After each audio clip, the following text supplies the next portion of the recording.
Et c'est le choix de Benjamin. Benjamin, votre choix se porte sur MSC qui s'apprête à racheter donc les activités portuaires de Bolloré en Afrique. Et oui, Florence, le mouvement stratégique du mois, nous allons prendre le large. Direction l'Afrique est un secteur assez peu connu du grand public, puisqu'il s'agit du transport maritime. Fin décembre, nous apprenions que le groupe Bolloré s'apprête à céder ses actifs sur le continent africain à l'armateur italo-suisse MSC. Alors que Bolloré Africa Logistique, branche historique du groupe, avait été valorisé par les experts entre 2 et 3 milliards d'euros, eh bien le contrat d'exclusivité qui a été signé par Bolloré et MSC porte sur un potentiel rachat estimé à 5,7 milliards d'euros. À ce prix, MSC ferait l'acquisition de 100% de Bolloré Africa Logistique, à savoir 250 filiales, 21 000 collaborateurs dans 49 pays. Et ça, d'ici le 31 mars 2022, MSC doit donc se décider à faire ou non sa promesse d'achat. La liste des actifs cédés est très longue, concessions de terminaux, portuaires ou d'infrastructures ferroviaires, agences maritimes ou encore activités de manutention et de logistique. De quoi expliquer, du moins en partie, le prix élevé de la transaction. Et moi, j'aimerais savoir que va faire MSC dans cette galère, gérer des ports sur le continent africain. Quelle est la logique derrière cette proposition de rachat? La seule logique qui vaille pour un groupe de l'envergure de MSC, eh bien, c'est la croissance, chère Florence. Premier armateur mondial depuis quelques jours. Alors, il est devant le danois Maersk. Ça se joue à quelques milliers de conteneurs. Et en fait, c'était la tradition dans cette industrie de se dire que le premier était celui qui transportait le plus de conteneurs. Eh bien, il semble que la course est freinée au nombre de conteneurs. Et fait long feu place désormais aussi à l'intégration verticale pour MSC via l'acquisition de concessions portuaires. C'est le cas avec cette potentielle acquisition en Afrique. C'est très cohérent avec une annonce qui a d'ores et déjà été faite par MSC avec une OPA sur le transporteur et l'opérateur brésilien Login Logistica.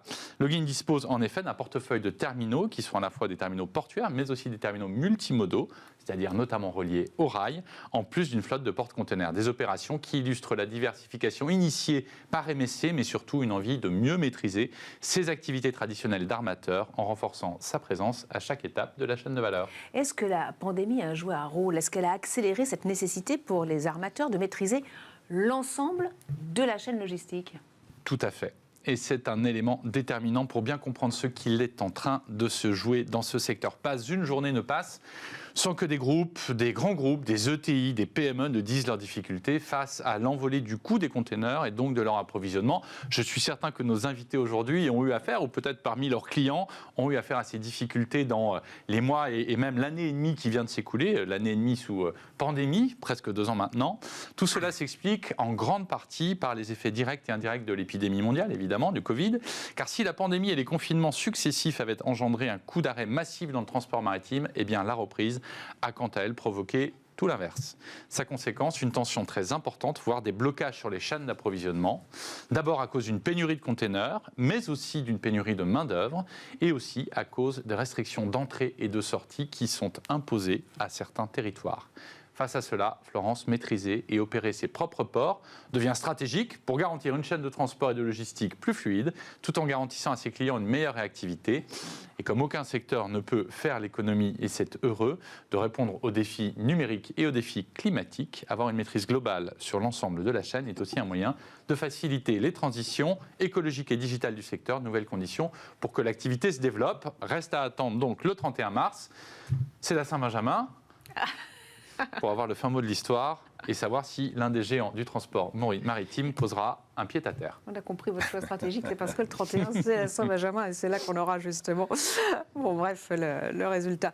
Bon, c'est des sujets qui vous parlent, Anne-Charlotte Fredelucci. Oui, bien sûr. Benjamin Griveaux disait en introduction que si le transport maritime n'est peut-être pas connu du grand public, en tout cas, il est clair que pendant cette pandémie, tout le monde a pris conscience de l'interdépendance de toutes les chaînes d'approvisionnement, qu'elles soient dans le secteur du médical, pour les industries que je connais mieux, dans le secteur de l'aéronautique, de la défense, du nucléaire, du ferroviaire, du naval, etc. Toute cette interdépendance des chaînes d'approvisionnement dans le monde oblige les ETI comme Ametra à mieux contrôler les approvisionnements. Si demain, je n'ai pas le composant dont j'ai besoin pour mettre sur les commandes de vol du Rafale pour livrer Dassault Aviation, je ne peux pas livrer et un Rafale ne sortira pas des usines. Donc j'ai besoin de contrôler toute ma chaîne de valeur, depuis le plus petit composant jusqu'à ce qui sort de mon usine. Donc je comprends très bien cette logique de vouloir mieux contrôler la chaîne d'approvisionnement depuis l'origine de l'usine en Inde jusqu'à la livraison du client final en Europe.